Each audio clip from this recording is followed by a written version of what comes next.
What's going on, guys? Welcome back to the channel. Today on the How To Tuesday, I'm going to be showing you guys how to track the distance, the speed, and even the G-forces during your ride. And how are we going to be doing that? And no, it's not some magical thing that you're going to quantify later. We're using the shredmate app. And let me show you what it is. I lost the packaging, I'm not going to lie. I kind of was excited to test this out, and I don't know where the box went, but it had a really cool box. But basically all you're getting in the package from shredmate is a sensor that has a battery on the inside. I don't even know what you would want to call it. A little magnetic pin piece that you're going to actually put on your spokes. They also include some zip ties for you, and I brought some handy dandy dikes back here to cut off the excess because I want to make it look tidy.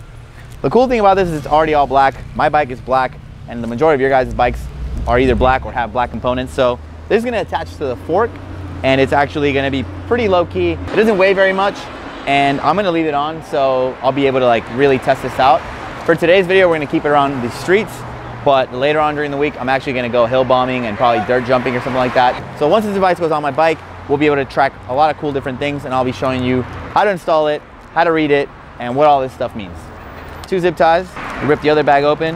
You got the little magnetic sensor piece. This technology has been around for a while. It is basically a magnet and a sensor, but they've actually done a really good job of basically a mobile computer for all your shredding needs. So here we go.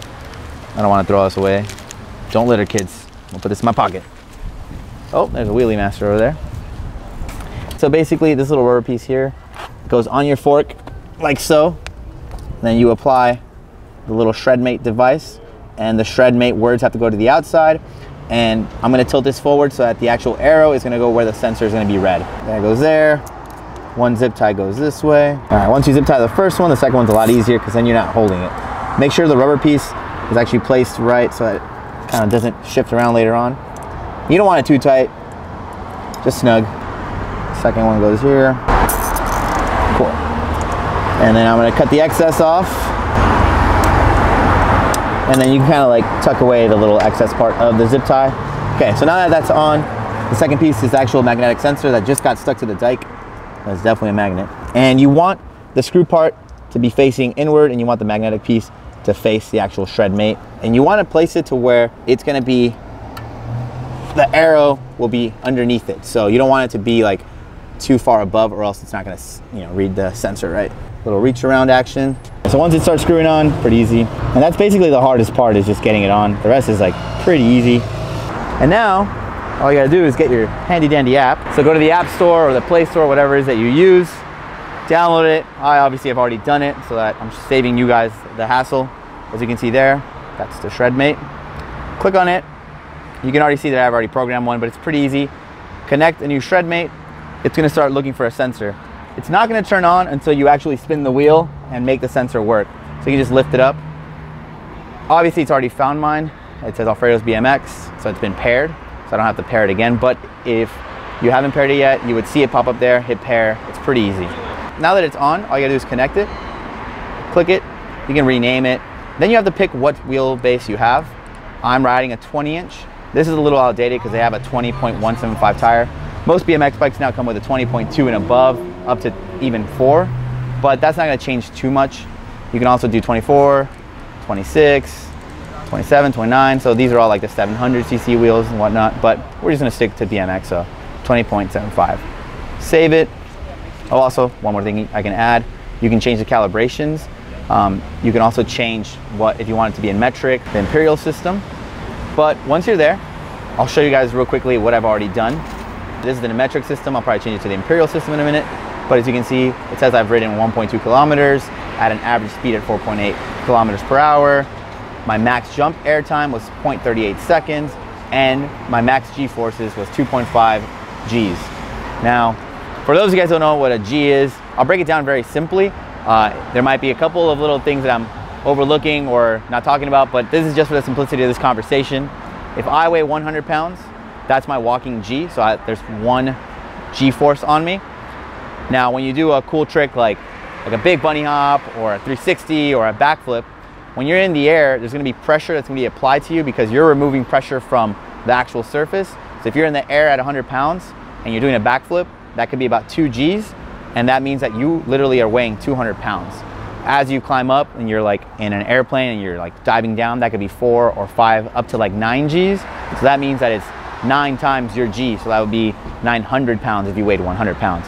Anything above that, you're gonna explode. Like your lungs and your heart and your brain are gonna fail. It's a mess.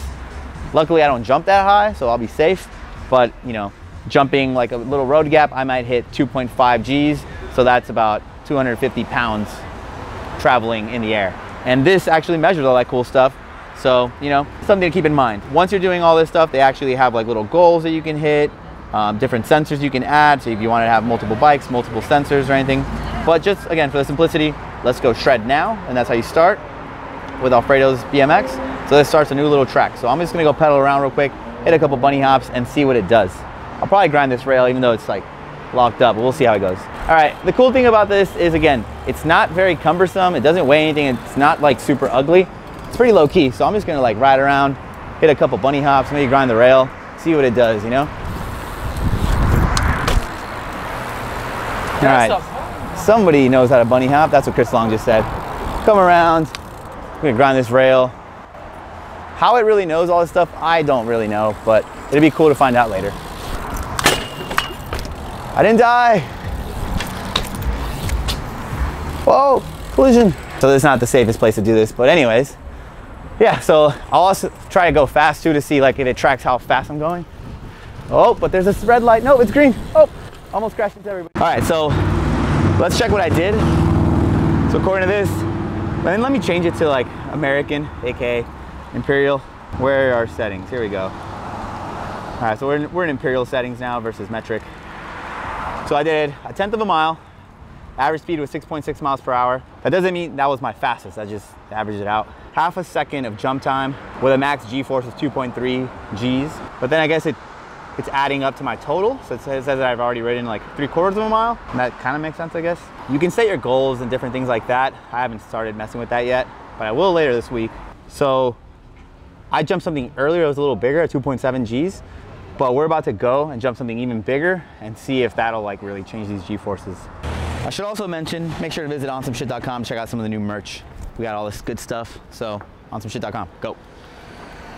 Also, we're about to put this G-force stuff to the real test. Let me know if that X5 is trying to come out. I'm just gonna bang it out right now. All right, let's see how fast we're going too. Oh, there's a Porsche over here. Let's see if I can race him. I'm good. Coming.